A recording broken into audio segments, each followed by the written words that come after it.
Donald Trump's excuse that he can't release his tax returns because he's under audit is absolute nonsense. A whole number of lawyers have said this, former IRS commissioners have said this, and I've said it.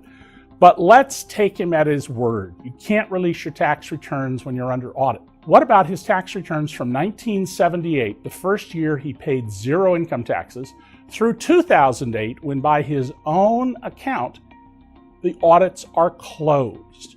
There's absolutely no reason not to release those returns. Now, we know as a matter of fact from other various government reports that I have dug out that Trump paid no income taxes in 1978 and 1979. He didn't pay income taxes in 92 and 94.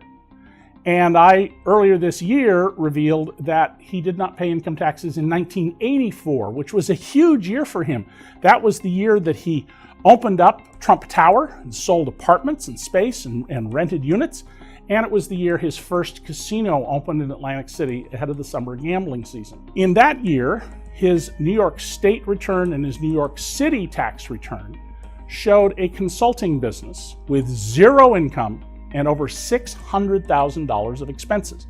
While the state and city auditors separately said, please justify these deductions.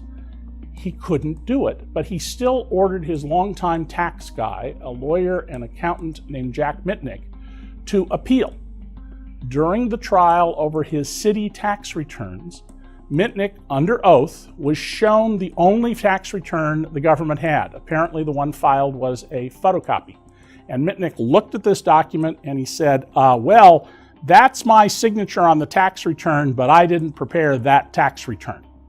That's about as good evidence as you're ever going to get of tax fraud. That is a badge of tax fraud. So I think there's very good reason to believe he's been engaged in tax fraud. In addition, there is currently going on a New York State private attorney general action in which a $250 million tax fraud is alleged. Now, Trump is only a material witness in that case. So there's abundant evidence here of big problems. Now, an obvious question people may ask themselves is, well, why hasn't he been prosecuted?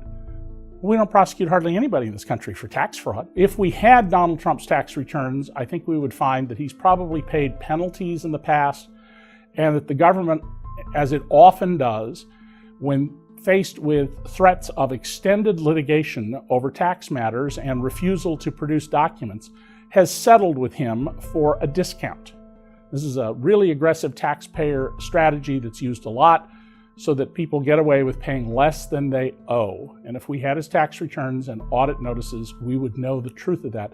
But I can guarantee you one thing, we are never going to see Donald Trump's tax returns, even if he's elected president of the United States.